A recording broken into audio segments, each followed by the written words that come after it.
The biggest problem most businesses have is they run out of prospects, run out of opportunities, do a flurry of activity to generate some more. They get some more, and then they do all the work without prospecting, which means they then run out of work and do a flurry of activities, and that's the peaks and valleys in business. So if you want to eliminate those peaks and valleys, you have to do one thing consistently. And to be candid, it's you gotta pick up the phone. You've gotta talk to prospects. You've gotta get out there and consistently build your business. Heroes are an inspiring group of people. Every one of them, from the larger-than-life comic book heroes you see on the big silver screen to the everyday heroes that let us live the privileged lives we do. Every hero has a story to tell. The doctor saving lives at your local hospital, the war veteran down the street who risked his lives for our freedom, the police officers and firefighters who risk their safety to ensure ours. Every hero is special and every story worth telling, but there is one class of heroes that I think is often ignored. The entrepreneur, the creator, the producer, the ones who look at the problems in this world and think to themselves, you know what? I can fix that. I can help people, and I can make a difference. Then they go out and do exactly that by creating a new product or introducing a new service. Some go on to change the world, others make a world of difference to their customers. Welcome to The Hero Show. Join us as we pull back the masks of the world's finest heropreneurs and learn the secrets to their powers, their success, and their influence, so you can use those secrets to attract more sales, make more money, and experience more freedom in your business. I'm your host, Richard Matthews, and we are on in 3, 2, 1. Hello and welcome back to The Hero Show. My name is Richard Matthews, and today I am live on the line with Justin Stevens. Justin, are you there? I am here, and I'm excited to be here. Awesome. So glad to have you here, Justin. So what I'm going to do real quick, for those of you who don't know who Justin is introduce him real quick. He is the president of Prospecting Done For You. He's a father of 3 amazing kids and a serial entrepreneur. Prospecting Done For You was birthed out of an epiphany that you had while observing how many companies continue to focus on things that don't actually make them money. And after suffering painful loss of business a few years back, you needed to make a pivot. And this is where you sort of came up with Prospecting Done For You. So to start off this whole conversation, why don't you tell me what it is that you are known for in the space, what it is that you do, and like what the kind of customers that hire you, like the actual work that you do in the space. Sure. So what I'm known for is I come in and I help people generate leads consistently. And the biggest problem most businesses have is they run out of prospects, run out of opportunities, do a flurry of activity to generate some more. They get some more, and then they do all the work without prospecting, which means they then run out of work and do a flurry of activities, and that's the peaks and valleys in business. So if you want to eliminate those peaks and valleys, you have to do one thing consistently. And to be candid, it's you gotta pick up the phone. You've gotta talk to prospects. You've gotta get out there and consistently build your business. And so that's what we do for companies, is we come in and we do the crappy work that no one wants to do of prospecting, lead gen, and then we send those leads. We'll either work with the companies to close them all together, or we'll send them to their sales team for their sales team to close them. And so we work primarily with companies that are doing, typically they're doing over $1 million in revenue. That price point of their product or service is around 25, 30K just to get started. And they have a high lifetime value of their client, 250K plus. And so we come in and typically they've got salespeople that are highly paid. They've got like 100K base plus salary. And so it makes all kinds of sense to pay a team like ours to just focus on keeping those salespeople on sales calls. And we partner together to change the world. So what are some of the industries that you serve? 2 primary focuses. So first is manufacturing. And whenever I say that, people say, ugh, that's not sexy at all. And I say, I know, that's why I'm in it. Because it's not sexy. It is old school. The sales and marketing processes in manufacturing are about 20 years behind everybody else, all the other industries. And so when you come in, you can make a huge impact by bringing these companies up to speed, getting them these new results using new technology, things like SEO. I was on a call with a prospect looking at their website. I assumed they were like a brand new company because it looked like my 7-year-old did their website. And Yeah. I mean, not to insult my 7-year-old, but it just, you know. So I'm on this call with them. I'm talking to them. They're $100 million company. Wow. And they've got a piece of garbage website. And so there's all these things that companies just don't know about in that world. So another fact, another reason I picked this market, the manufacturing world, just in capital expenditures, just in improvements to processing lines, does $1 trillion in the US every single year. So wow. Now, 7 billion with a B is money that was invested without enough pre-work put in, so the result didn't work. One of my clients sells robots, conveyors, palletizing systems.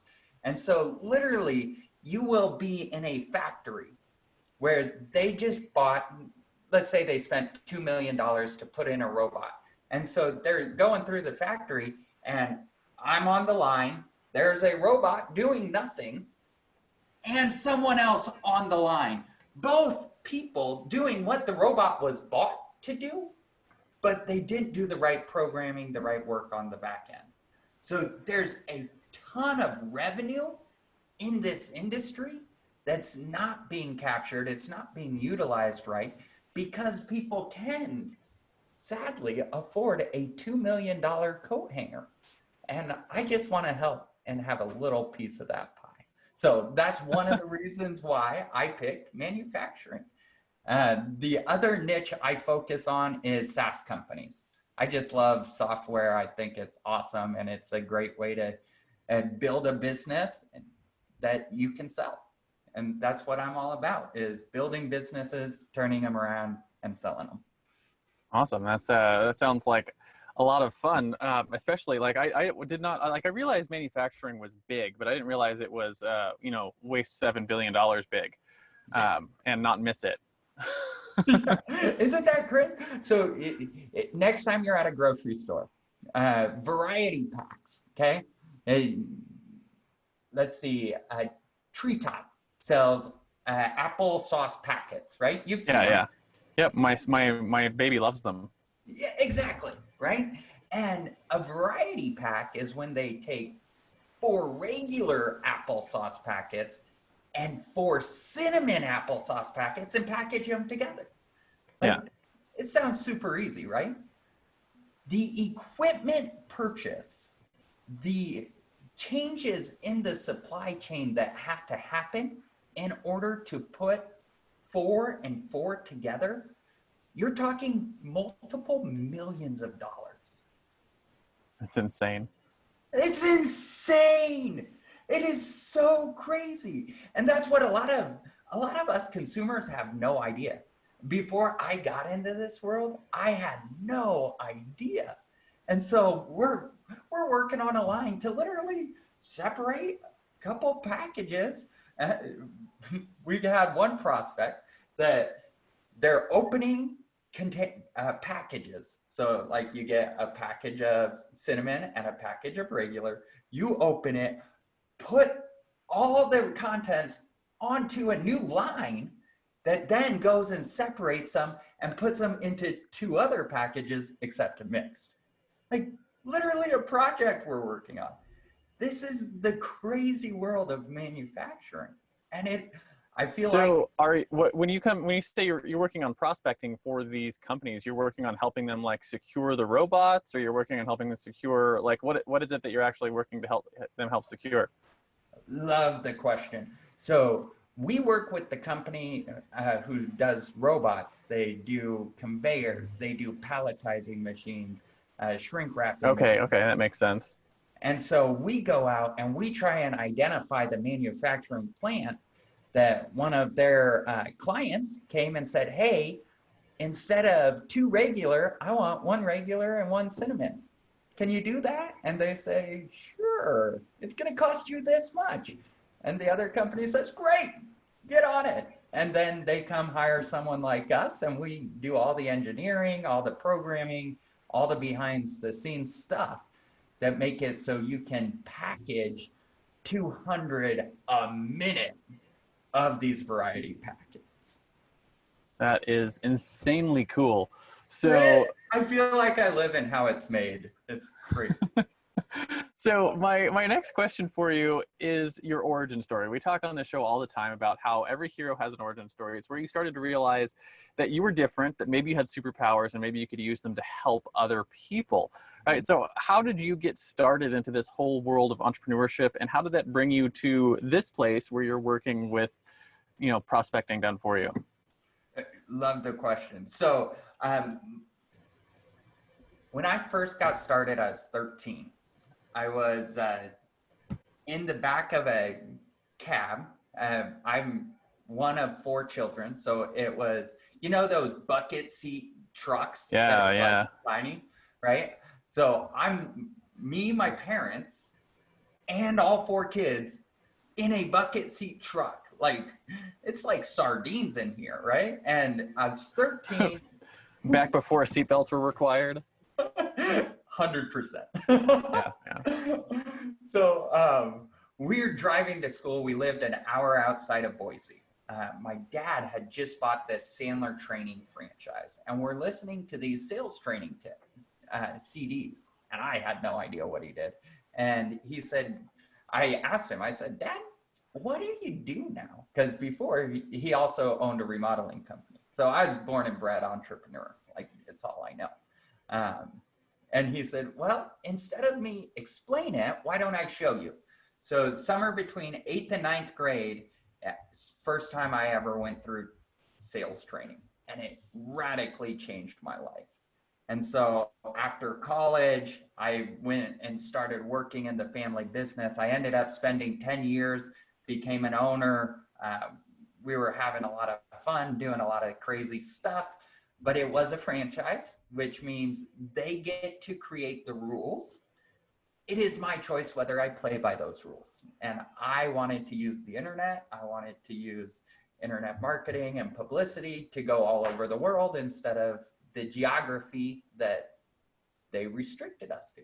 So I said, Mom and Dad, I love you, and I'm leaving you. And that's when I spread my wings. The first thing I did, I had this idea. I love live events. If you don't regularly go to 3 or 4 live events a year, you should. I'm telling you, they are life-changing. So I had this idea. I want to change the world by connecting people with the right live event to change their life. And I went all in. We sold our house. We moved from Boise, Idaho to Orlando, Florida. We closed retirement accounts. We sold our car. We invested everything into this idea. And about 6-7 months later, I looked at my wife and I said, honey, I love you, but I can only pay for rent 1 more month. We got to figure something out, right? And so that's when I pivoted. And I was like, yeah, I could force it, but is that what I should do? Is that what I could do for my family? And so I pivoted. And that's I learned a lot of lessons. One I would highly recommend is never start selling low ticket.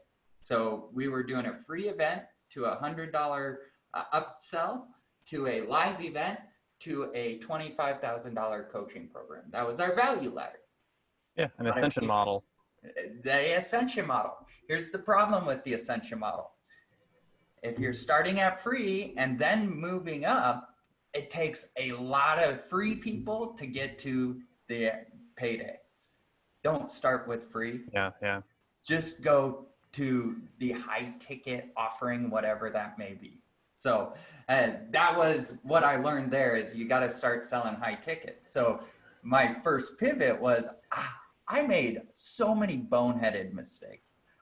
I had a ton of fun and I don't regret a single second of it. But I did make a lot of boneheaded mistakes. And so I was like, I can help other entrepreneurs avoid these mistakes. So that's what I pivoted to. I can help them with sales. I can help them with marketing. Like, I've been doing it my whole life. So I go out, I start selling other brand new entrepreneurs. The problem was my ideal client was off. So lesson number 2, failed business attempt number 2, which I only did that for about a month and a half before I was like, yeah, that was another boneheaded idea, is you have to sell to someone who has money. Don't sell to broke people. It is a path to nowhere. I promise you. So I started selling to broke people, and I love new entrepreneurs. I will help them all day long. If you are getting started and you're like, God, I just think I need a half an hour. I need an hour of your time, Justin. Reach out. I will give it to you. I will gladly give it to you, but I'm not going to try and sell you anything because you got no money. So I love you. So but I have something I wrote down. I was looking through this old notebook from years ago. Let's see if I can find it real quick, because I was just looking at this the other day, and it was like notes from when I first got started in business.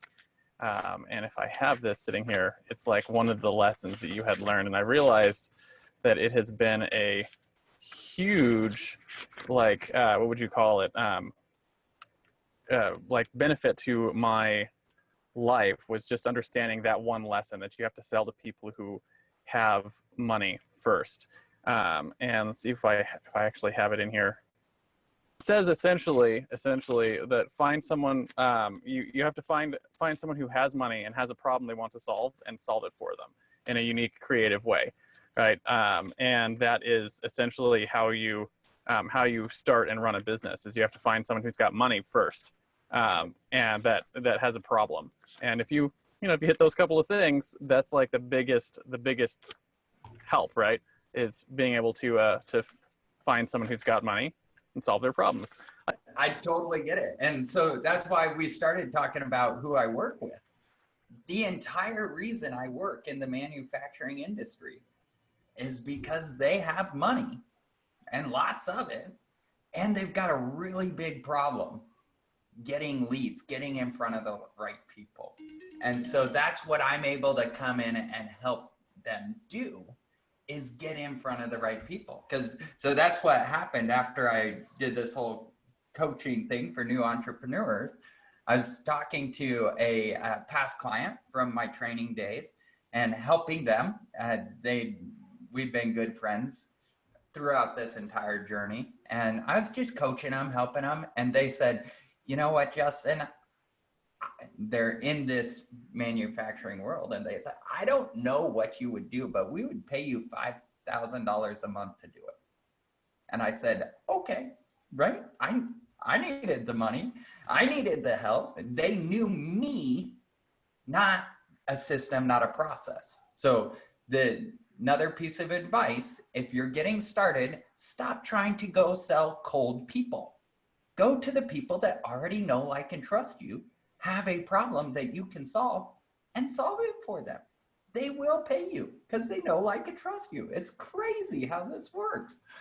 So that's how I got started with Prospecting Done For You. I dove into their business, and I did everything I can, everything, in order to make it profitable and justify my existence. As a business owner, your entire job is to justify why your client should pay you again next month. Every single month, that's what you're doing. I'm telling you, if you just focus on that, your business will grow. Stop going after new clients, focus on the ones you got. So I dove in. I was spending 20, 30, 40 hours a week on this one client. It was like a job. And here's what I realized. most entrepreneurs get started and they're told, you have got to stop trading your time for money. And so we make this vow and we say, I will never trade time for money again. And instead we trade time for no money. And we're like, yeah, I'm not trading my money. I'm not time for money. I'm not being taken advantage by the man. And I'm broke and my family's not eating, but that's okay, right? So the first thing you've got to do, especially if you're getting started, go out there and create a job for yourself, right? Do it as 1099. I told him, listen, I can spend this much time because if you're not paying me, I still have this much time. I just don't have your money, right?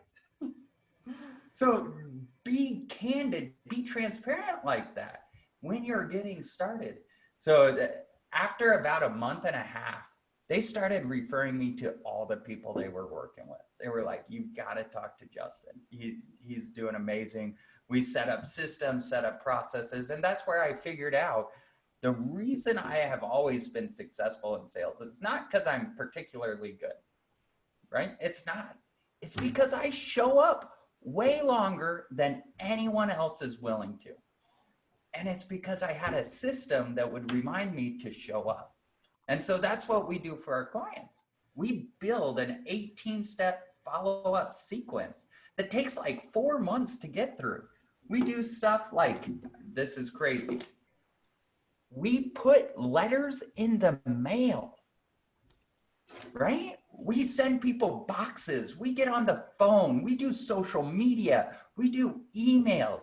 We hit them from every angle because what we want to have happen is when they think, man, we need a new conveyor, we want them to think Kitech. That's one of my clients. So if you need a conveyor, I can hook you guys up. Let me know. So there was a lot of really cool things in that story that I want to just highlight real quick. So the first one is the Ascension model versus Dissension model. And that's something that in the space that I'm in, you know, we help a lot of entrepreneurs build their coaching and training programs.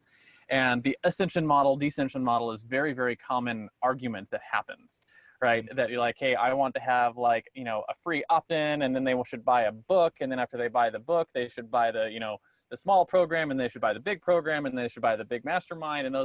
And those models do work, right? So I don't want to put out there that they don't work. The problem is that they cost a lot of time and money to get the systems to a point where they're actually profitable, right? Because you have to test every single aspect of that. You have to be able to pour money into getting the first step of that funnel to work, and pour money into the second step of that funnel to get it to work, and pour money into the third step of that funnel to get it to work. And it can take months, sometimes even years, to get to the point where the whole funnel is really, really working. But the primary benefit and the reason why everyone wants them is that free front-end offer allows you to reach a really, really wide audience, right? That's the reason people are interested in it. Yeah. The problem is, if you're getting started and you don't have deep pockets that you're willing to pour all over your business, it's an expensive model to follow, right? Very expensive. Yeah. Now I have a couple of clients personally who are in that place where, hey, they're doing $10-15 million a year now, and they want to add an Ascension model to their business, and they're willing to fork over the cash to do the research, right? They're willing to lose money for months on end on the ads to get the front end to work. Right. I was just on a phone call yesterday where they were super excited because we had our first $997 sale that took us 4 months to get there with the front end Dissension model development. Right. And they were like, I feel like I'm so excited over this low ticket offer. But their high ticket brand that they've been running for the last 7 or 8 years, they have the volume to pay for that and to pay for that development and allow them to add scale. Right. And the other thing that it does for them is they've sort of tapped out their high end market. So they're in the market now of developing and creating clients who are their ideal fit, right? Because of the space they're in. They're like, we need to be able to take someone from here and bring them to here, so we have more people at this space to close on our sales, right? So it's a really useful model, but it's not a front end model. It's a back end model. Yeah. And that's a mistake I think a lot of people make. So just to continue that discussion, the Dissension model for people who are our guests who are listening to this, the Dissension model says basically start with your high ticket offer first. Mm-hmm. and then sell your lower ticket stuff afterwards. And the primary benefit there is that if you have enough marketing money to get your offer in front of 100 people, if you have 100 people see your high ticket offer, you have a much better chance of closing 1 or 2 or 3 of them and putting money in your pocket than if you take that same $100 and put it in front of your free offer, and then they have to see this offer and the next offer. You're only going to have 3 or 4 people ever see your high ticket offer that actually puts money in your pocket. I regularly recommend, if you're in the first couple of years of your business and you haven't hit that, six figures in revenue regularly, avoid the Ascension model like the plague. Like the plague. Here's the crazy thing. It is so much easier to sell $10,000 than $1,000. It's easier to sell $100,000 than $10,000 because the perceived value of what you're getting is that much higher. And the other thing, so there's 3 basic models. There's done for you, done with you, and do it yourself, right? Mm-hmm. If you look at the Ascension model, free is do it yourself, done with you is coaching, done for you is the done for you product. When you are selling done for you, you are selling time, right? Time at a discount. Time at a discount. Everybody wants to buy time. One of the hardest things to sell is training and coaching. You know why? Because you got to get them to give up their money and their time, right? Absolutely. If you're working with people who are high net worth and have money, they don't care about money. Like some of the circles I run in, like I am so uncomfortable. To be totally candid, like they throw around, I'm like, you did what? Oh my God, that's so crazy. Right? I went to a yacht show recently and I was talking to one of the yacht salesmen. And I was like, cause I just want to find out, like, what is it like selling to someone who has like money to burn? And they were like, it's like the most insane thing ever. Someone will come to a yacht show like this and they will pick a yacht the way that you pick and pay for a yacht, the way that you pick and pay for socks at Walmart. Yeah. Right. They're like, do I buy the red pack or the black pack? And they're like, oh, I'm going to buy that one. And then they just hand over all the money. And they're like, oh, did you want an extra 10% for your commission because you were so useful? Here you go. Right. Like, like that's the way that people with money act. It's so true, but don't ask them for their time. Right. Yeah. They guard their time way tighter than they guard their wallet. So if you're getting started, always, like you said, do the Dissension model. Start at the very top and do a done for you service. Like if you're getting started in business, the reason I've had the success I've had is because I did not try and get people to come to a training program. I did not try to get them to download my free lead magnet so that I could then nurture them into a training program, into done for you. No, I picked up the phone. I started reaching out and I told people, listen, your people suck. Let me do it. I didn't say that, but right. That's the mentality. It's essential message.